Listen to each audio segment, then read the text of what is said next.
favorite game on my indestructible Game Boy, Nokia. Also, hi GhostKing. Donation is your choice. This is our revolution. And Knuckle. Unfortunately, and I think you'll see a very interesting sight on camera soon.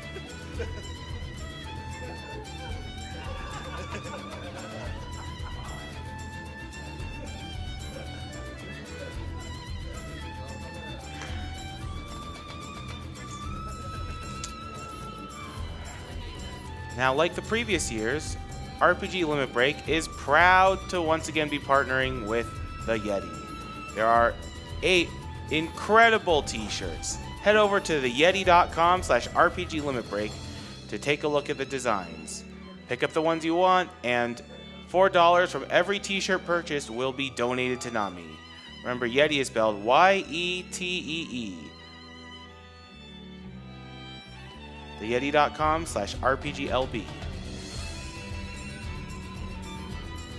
Now, there's a group of folks that deserves our thanks, and those are the people who worked on our overlays, Orlen and Namux.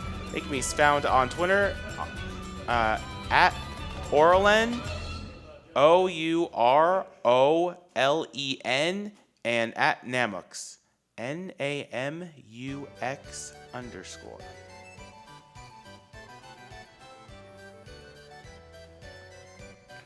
We are very grateful here at RPG Limit Break for LLK, a longtime contributor to Games Done Quick Marathons, and one of the designers of our promo banners, attendee badges, and emotes.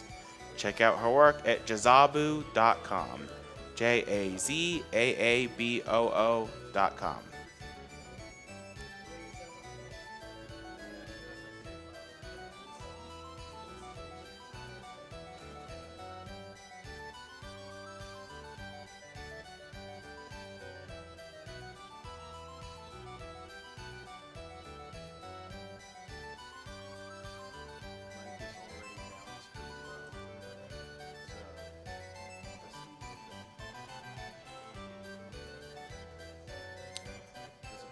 Now, there are some prizes for this block. If you donate $5 or more during this block in one shot, you will be eligible for a very special book from Fangamer called This Be Book, Bad Translation, Video Games.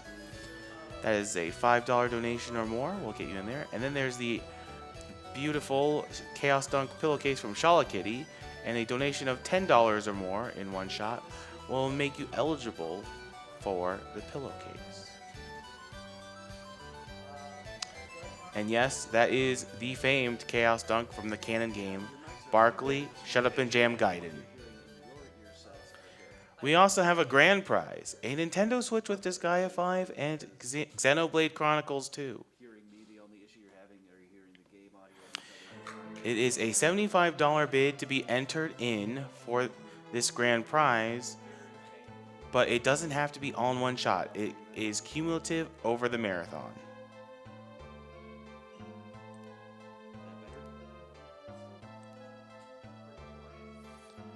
Now, if you want to check out the prizes and bids, or know a little more about RPG Limit Break, you can go to the website rpglimitbreak.com.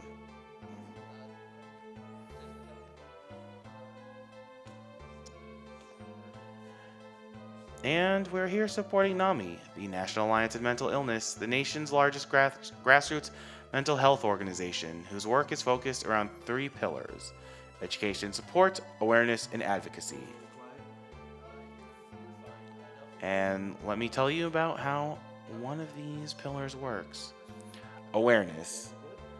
NAMI participates in nationwide awareness opportunities like Mental Health Month, Suicide Prevention Month, and Mental Illness Awareness Week. NAMI has partnerships with a wide range of companies and organizations. For example, Google, that NAMI uses to get their name and mission in front of new audiences.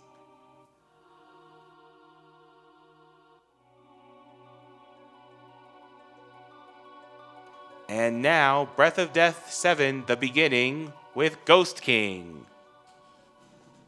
Hello, everybody. Hi, so welcome to Breath of Death 7, The Beginning. So I'm going to give a little bit of descriptive info because this game moves really fast and I probably won't have the time to explain too much. Yes, the title is a joke. This is the first game in this series, as evidenced by the Beginning. So quick shout out to the developers, Zavoid Games, comprised mainly of two guys, Bill Sternberg and Robert Boyd. Robert Boyd actually, I believe he said he was going to be in the chat during the run, so if you have any questions about the game, he's under the name of Werezompire. So this was actually the duo's first RPG. They went on to make Cthulhu Saves the World, which was run last year, and then most recently a game called Cosmic Star Heroine, which I personally recommend heavily. I do like this game, I should say. It is in the silly block for a reason. It's sort of a parody of a lot of RPG tropes. And I'll explain some of them as they come up, but I just kind of want to touch on that before we get started, because there's going to be a lot of things happening really quickly. So time is when I select the difficulty. The game is being played on the easy difficulty because It's mainly, the fastest. yeah, it's the fastest, and just you don't get any MP at all on the other difficulties. Yeah, MP regeneration is the biggest reason why. So when I say go, we'll go ahead and start. 3, 2, 1, and go. So we start off as our quote-unquote silent protagonist by the name of Dem. He lives in a world where basically the apocalypse happens, so everything in this world is undead or some sort of joke. I'm picking up a bunch of money in that chest, as well as a few potions. Those are for safety. I don't normally grab those in a PB attempt. Everything happens here really fast. I'm attacking, but I'm actually mashing down to try and maybe get a special skill. It is slower to menu. So everything in this game is meant to happen really fast, as you can see by the fact that I'm already in the first town and about to pick up my second party member, who is the only character who can actually understand Dem, because being a skeleton, he can't actually speak. So he kind of has this silent protagonist role. So this game was meant to be sort of like a parody/homage to 16-bit era RPGs, as evident by the first-person style here. Hold on just one sec. I realized I completely forgot a piece of my notes. Here we go. Okay, so there we go. I have it. Okay, I don't know why that... I'm sorry. 1 second. That got completely moved. Okay. We'll make it work. Close enough. Yeah, sorry about that. So I actually have a little cheat sheet under here, but I can see if I can do it without it. So yeah, as you can see, everything in this game is meant to happen really fast. So now we're already in the first dungeon. I know pretty much what I'm supposed to do with each different enemy here. The crows here can die if I just hit attack with both characters. At every level up, I have the option between option A and option B. Usually it's either stats or sometimes it's the choice between two skills. I haven't routed out which ones are the best. Okay, so ghosts are good. Zombies are bad. I need to actually use the skill Death Blow, which is Dem's strongest default ability.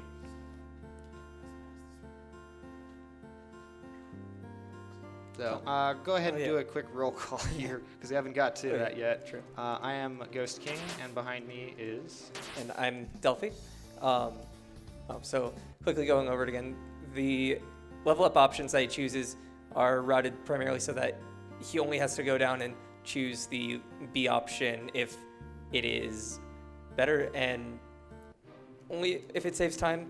For the most part, he's going to take the A option because he can just mash straight through it. Quick little note with this game, you'll see me mashing text really fast. You can kind of do that already. This game does not have a lot of delay on its actions or animations. But in addition, input on the keyboard and controller both register on the game. And so I just have an additional program running in the background called Joy2Key, which binds the Z key on my keyboard, which is a confirm, to my L1 button. So that just allows me to mash at a faster rate.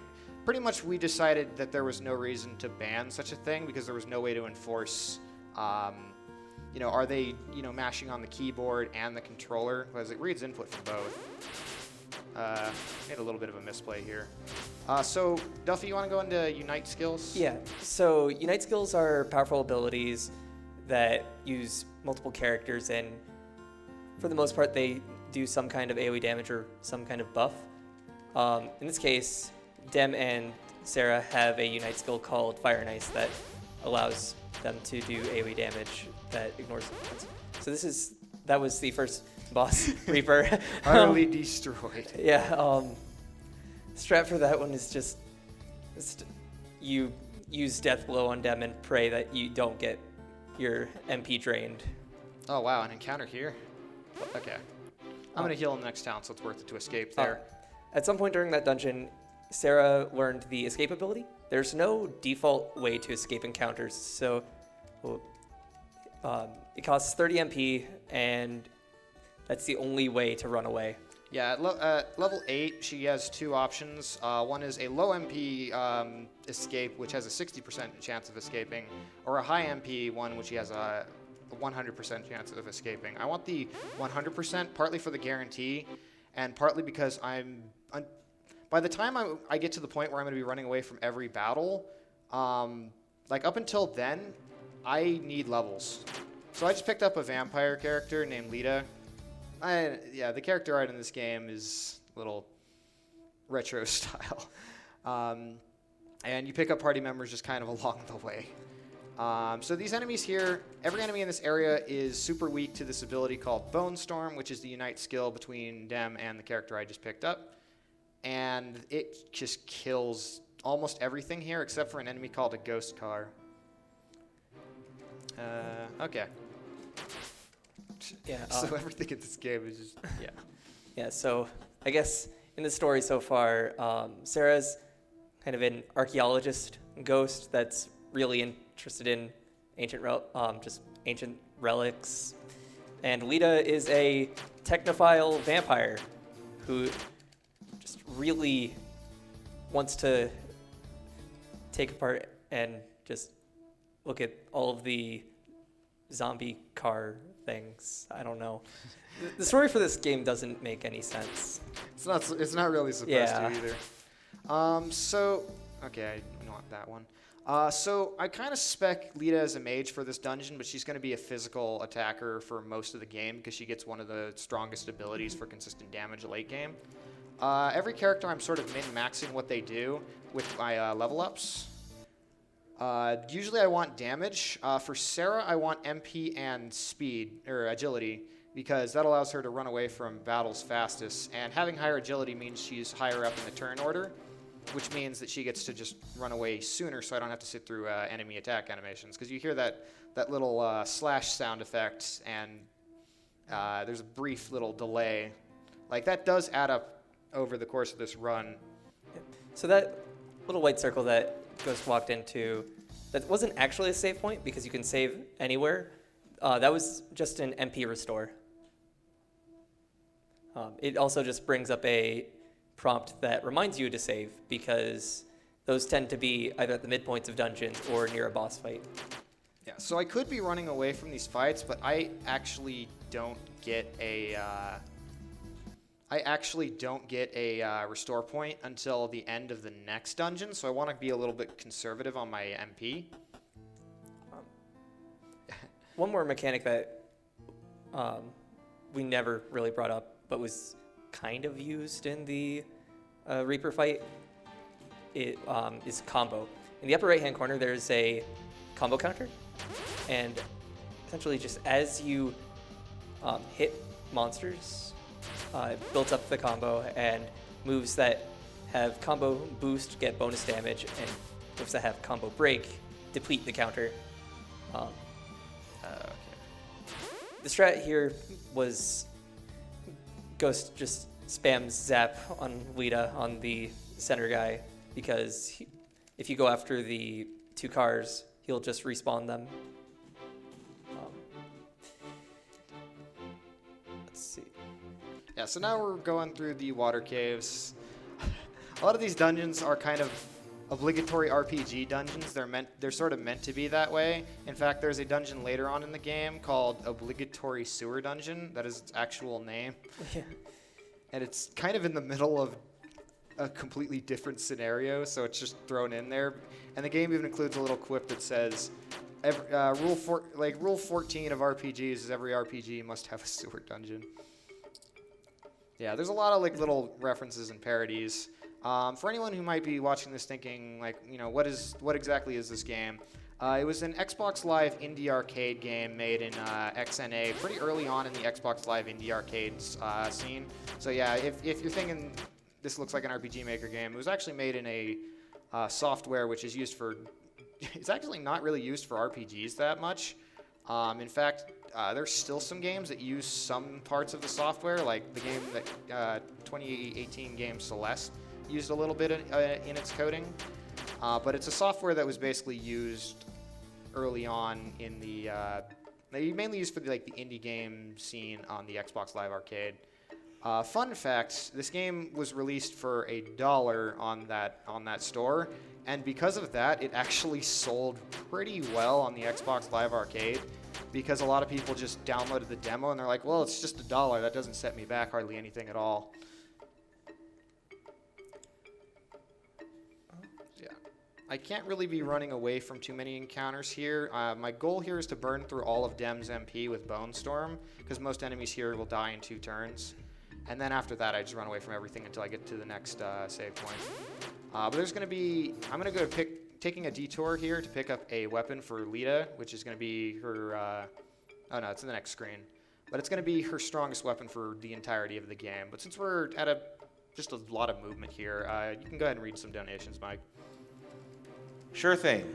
We have $10 from Debonair440. I wish you all the best. May your runs be PBs, and may the rest be world records. Thank you for your donation. We have $8 from NPC. It's great to see Breath of Death 7 at RPG Limit Break. However, most fans generally say that 6 was the best, and 4 was a solid game. Some were dismayed that 2, 3, and 5 didn't get released in the US until much later, but everyone is enjoying the Breath of Death 1 randomizer that has been created. Can somebody come in and get Puexel's opinion on this? The Magic System did Breath of Death 8 in, though. Still, I can't wait to see this speedrun. We have $25 from Jano, who says, I had to donate for my buddy GhostKing. Love you, man. Love you, Heart. Jano. And everyone else, too, of course. Thank you, Jano. Longstanding member of the RPG Limit Break community. Okay, this is a little unfortunate. I'm going to have to use a different strategy here because I'm out of MP. But that should kill them in 2 turns anyways. Okay. I'm going to be looking over these since I don't have my note list out in front of me. So here I have the access to the heal point, and I'm going to be fighting this dragon here. So I want to focus on this one because this can go wrong. Yeah, so during that dungeon, Lita got her most powerful ability, Sniper Shot. And with the right full equipped to increase her strength even further, he's going to keep spamming Sniper Shot on Lita and Death Blow on Dem. Yeah, Death Blow is an ability that uses combo. Unfortunately, unlike Cthulhu Saves the World, the sort of spiritual successor to this game, it doesn't do as much to build combo in this game. I want that. Yeah. That. Overall, Cthulhu did a lot to improve the combo mechanics. There's just not too much reason in the speedrun to focus on building combo. Yeah, Death Blow is usually strong enough on its own, and there are so many ways to break combo that by the time you get to the point where you might actually use combo, you've basically already lost a party member and you need to heal them. And you only get 1 revive spell, and if I remember right, it has combo break. But even then, I don't get that ability because at that same level is the choice between that and a stronger heal, which I need the stronger heal for late game. So This is the king. This is the king of the kingdom of Motherbound. Yes, it's a very obvious reference to Mother and Earthbound. There's a lot of those in this game, and he's basically called the Usurper, and he overthrew the kingdom here and sent his nephew into prison. Although his nephew had the key to get out, but was waiting in the jail cell for a pretty girl to walk in, and it just so happened that happened to him. This game makes no sense sometimes. He's also a French zombie, and will every other text box shout, "Les brains!" Shout out to the French restream. Alrighty, so the enemies in here, I do want to fight a couple of them because I'm going to have to fight at least a couple before I get to the next MP restore point. This dungeon is sort of seen as the hardest dungeon of this game for many people in their first playthrough. Even though I am playing on easy, it's basically just because I'm min-maxing things. This is not exactly a game that I can just, coast through the entire run. So I wanted that particular mob because it had 5 guys, including the executioners, which are worth pretty decent EXP. I do need to build up levels going into the game. My goal is to hit level 20 on Lita before the boss of the dungeon after this. And then after that, I can just run away from everything for the rest of the game.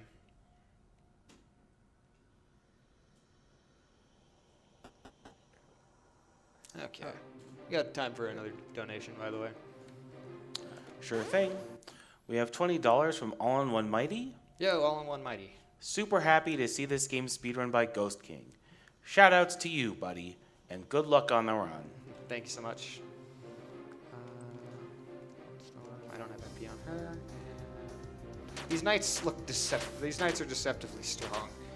I need to be careful I don't just, let too many characters die. Otherwise, I can be in a bit of a pickle.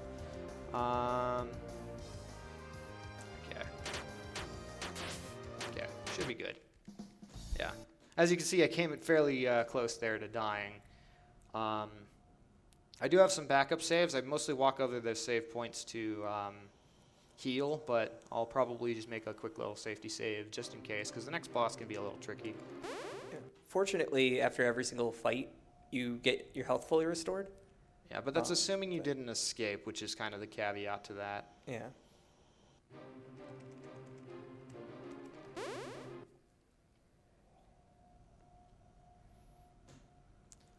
Okay.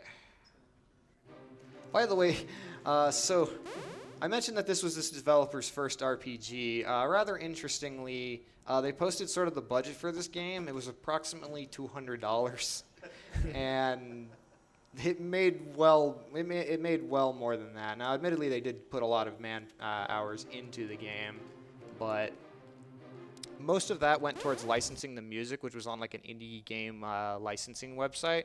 And that actually got them to find the composer that composed for their second game.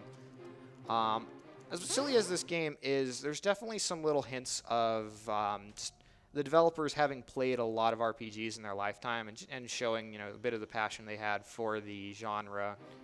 The system of this game is sort of meant to contrast that of most RPGs. Everything happens really quickly, and the game really does not waste your time. I'm going to just save here. So a little known thing, the plane to actually trigger this fight is right there. Delphi, can you get into the strategy on this Yes. guy? I do want to focus here. So what's going to happen here is the Guts is going to have the party focusing on the Usurper, the big boss in the middle, whereas Eric is going to be using his smash ability to just kill the skeletons. From there, he's going to be spamming all of his single target abilities and trying to take out Usurper before he takes him out.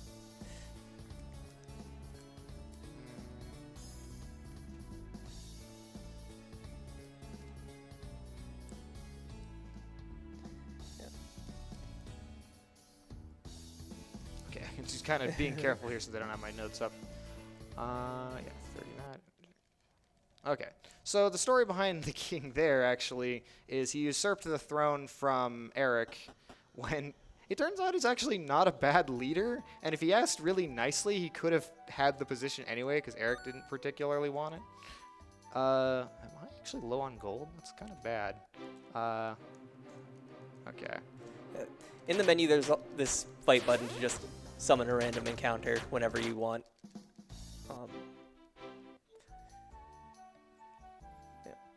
Okay.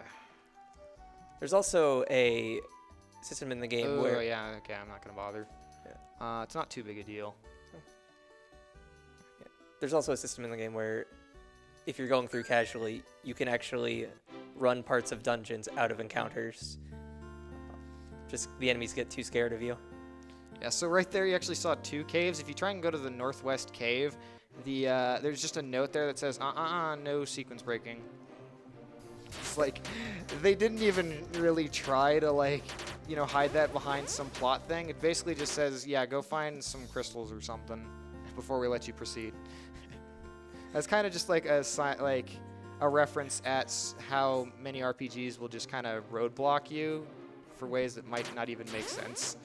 Some of my favorite little things they do to kind of mess with RPG trends in this game is like you'll actually go to towns and there'll be like locked treasure chests that you'll never actually be able to open. Yeah, they're kind of mean like that. Because Dem's a true hero, and a true hero wouldn't go stealing someone's possessions. That's a good point. Alright, I should be able to just run from everything from here on out.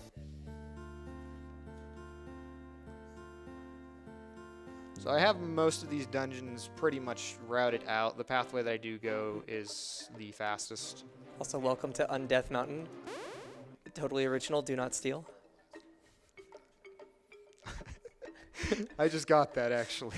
I was thinking there's a reference to something else. I'm like, oh, Zelda, okay. I mean, that's the name of the place. Yeah, so this, I think I briefly touched on the basis of the story. Essentially, like, humanity wiped itself out, and now the world's just populated by undead creatures. And we're slowly, loosely following a quest to try and, return the world back to its proper state. Yeah, it was something like all the undead were living peacefully, but then evil undead started showing up, so we can't have any of that. And I think that's as far as the plot goes. I've played this game a few times now, and I can't tell. It's a game that was released for so cheap they even reference in-game how cheap it costs.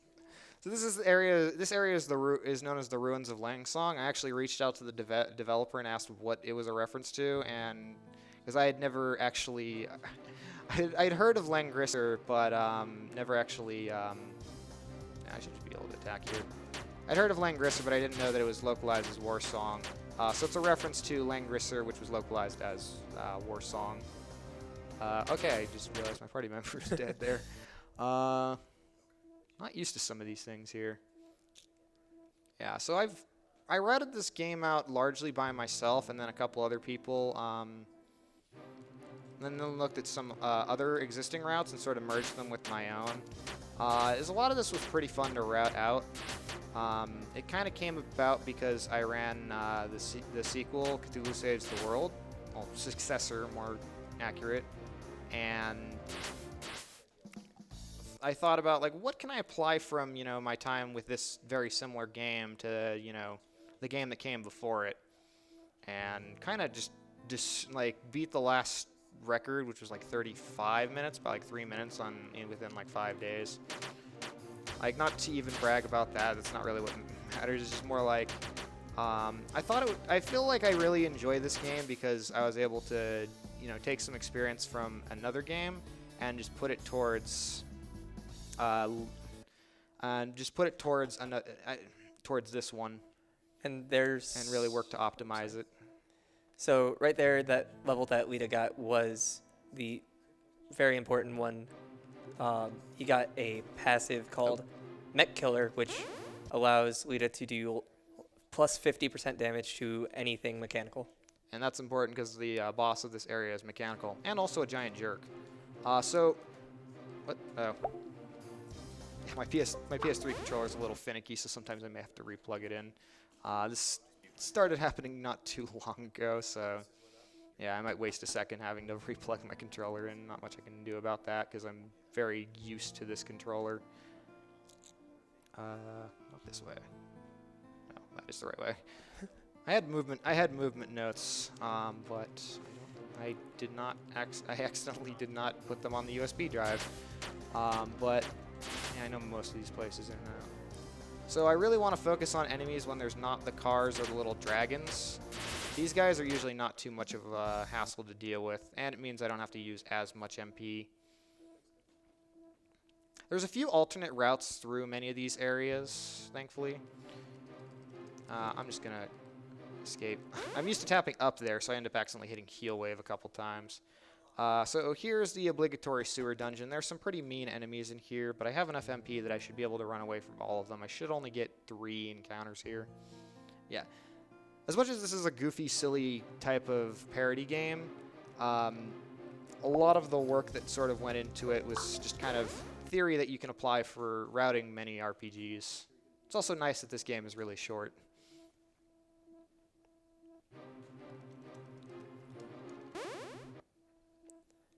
As a side note, that Ooze Dragon is a total jerk of an encounter, because it's basically a mini boss by itself. Alright, so we're coming up towards the end here. I have to get one more, but I have enough MP to escape. So the next boss is a pair of turrets. It's really, really mean, so I'm going to save as soon as I get to it.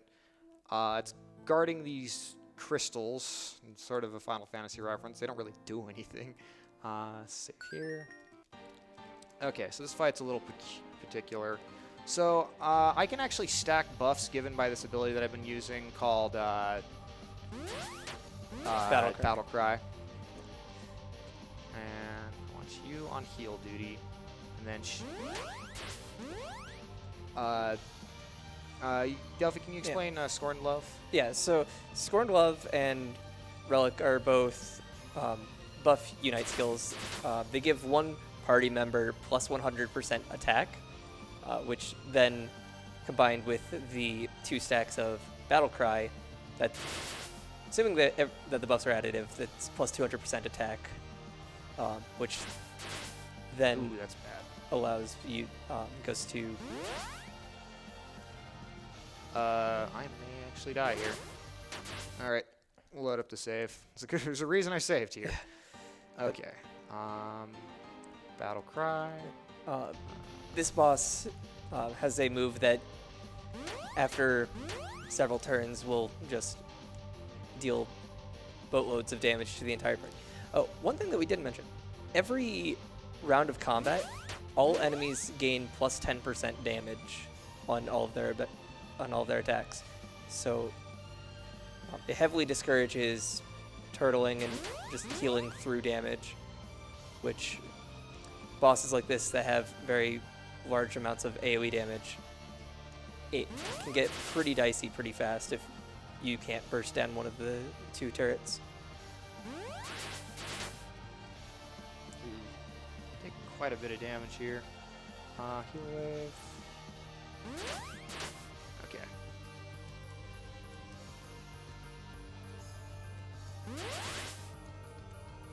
Alright, this should do it. What? Yeah. I've never seen that happen before. Yeah, that's bullet spray, the party-wide damage that these guys can do. It's horrible. Because that was several turns in, so it was doing probably like double to 2.5 times extra damage from what it normally would.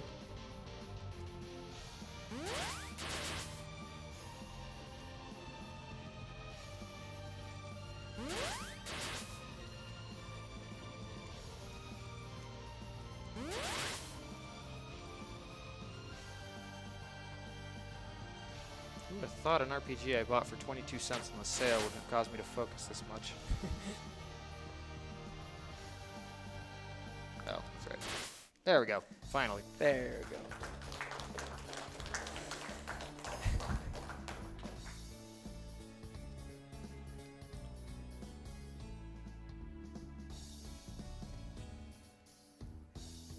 Okay, I want that. That's okay. Now we can go to the final dungeon. And I have to pass through this long corridor. Yeah. I'm just kidding. Yeah. So the dialogue that showed up right after he got out of that last boss fight was, man, are they just gonna pad out the game by making us walk back through this dungeon again? You actually have the ability to talk to your party members in menu, and they kind of just have a little conversation amongst each other, which is kind of a nice little touch that just adds to the humor of the game. Around this part, Dem says, "Geez, what a ripoff! This game's almost done." Like, but it only cost $1, and it came with Cthulhu Saves the World. Like, yeah, it's worth 50 cents at most. I appreciate the little self-ribbing of the devs here. Okay. One sec. I don't want to do this. I do have. Oh no, I don't even have movement notes here. Darn. All right, let's brute force this. Okay, I have a little bit of a movement note here to try and make sure I don't get too lost, but it's kind of hard to actually get lost in this dungeon if you know what you're doing. Also, I really like this music. It's got a lot of nice little bass to it.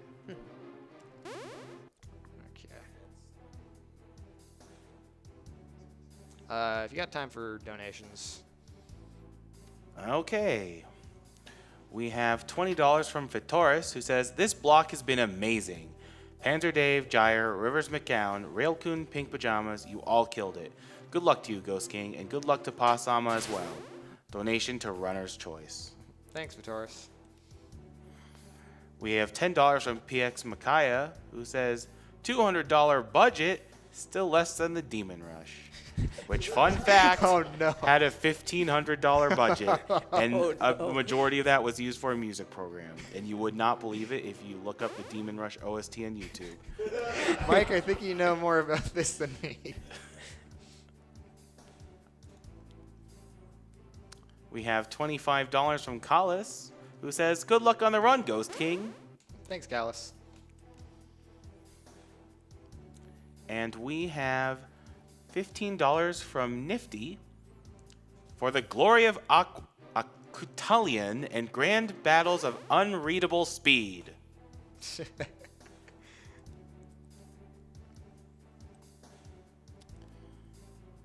Now, just as a reminder, we do have Tecmo Secret of the Stars incentives coming up, and the deadline is pretty soon since that is the next run.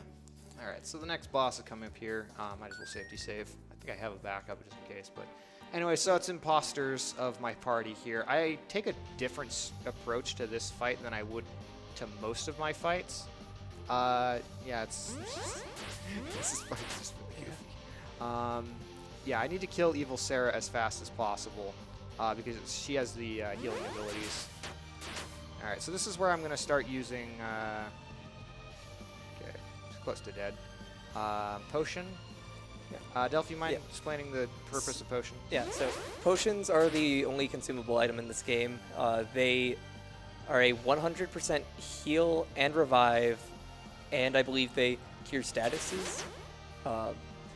They also, although I don't think it matters too much, they also do so without breaking combo.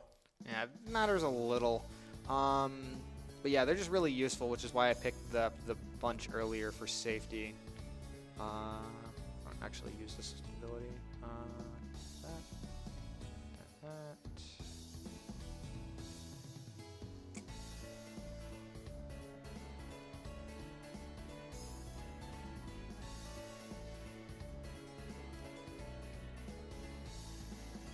Yeah, because Ghost was running away from most of the encounters, these bosses give a ton of XP, and by extension, give a ton of levels. Okay, so now we're heading off to the final boss, which is the Ultimate Evil. That fight is rather intense and kind of long. It ends up being more of an endurance check than anything, just because by the end of it, all of his party members, well, at least Dem and Eric will be entirely out of MP, and will have to resort to just smacking things with their equipped weapon.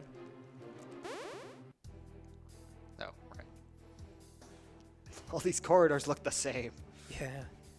There are a lot of ones that, like, I remember this one I do this one I don't do this. And they kind of blend together, especially at this portion.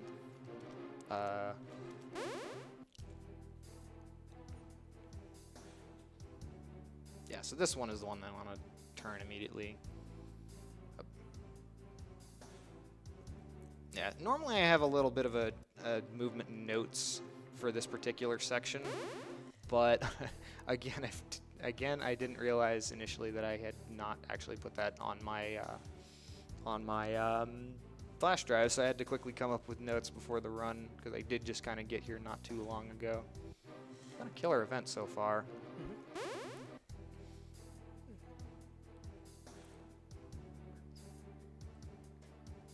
Okay. So most of these pathways towards the end, I just take the north route. Yeah, fortunately, the dungeon design tends to have some predictability in where the exits are. It's either on the north or south sides for almost everything. Yeah. So here's the final boss. I generally like to focus on this one, but yeah, Delphi, you can just explain the basic strategy. Yeah. So same sort of thing as with the other fights, where Ghost is going to use 2 stacks of Battle Cry, Relic on Sarah to give Lita the plus 100%, and then Scorned Love on Lita to give Eric plus 100%. Yeah. I actually hold off on using Smash as long as possible, so that way it's buffed as much as possible, because I only have a few uses of it. Yeah, because Eric has very low MP values and very expensive skills. Yeah. This boss has, like any Final Fantasy final boss, the ability to use an attack that brings one of my party members down to 1 HP. It's actually better because after a certain point in the fight, he can do an attack that just insta-kills them because it does too much damage. Okay. So, heal wave. Yeah, this fight is largely why Lita is so important. Even though she doesn't do as much damage as Eric, she has way more of an MP pool, so it evens out in a fight that has a ridiculous sum of health. Okay. We're getting there, almost. Okay. Worth noting, both Dem and Eric do more damage with a basic attack than Sarah does with a Freeze Blast. It's easy to get caught up in muscle memory on this fight, so I may end up accidentally using a command that when I don't have the MP to do so. It's pretty close. Should be 2 more turns. Okay. I suppose another thing that Ghost did at the start of the fight was he also applied regeneration from Eric to the entire party. Buffs. Okay. We're gonna. Okay. Time. And time. Good.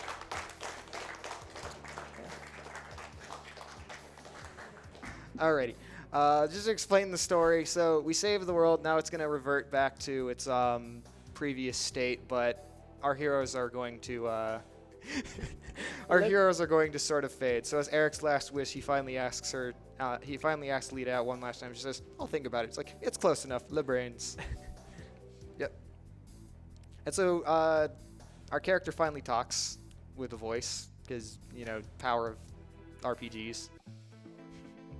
Yep. So we saved the world. We brought it back to the pre-apocalyptic state, but sadly nobody, knew of our actions. I think this is sort of like a subtle reference to like Final Fantasy 1.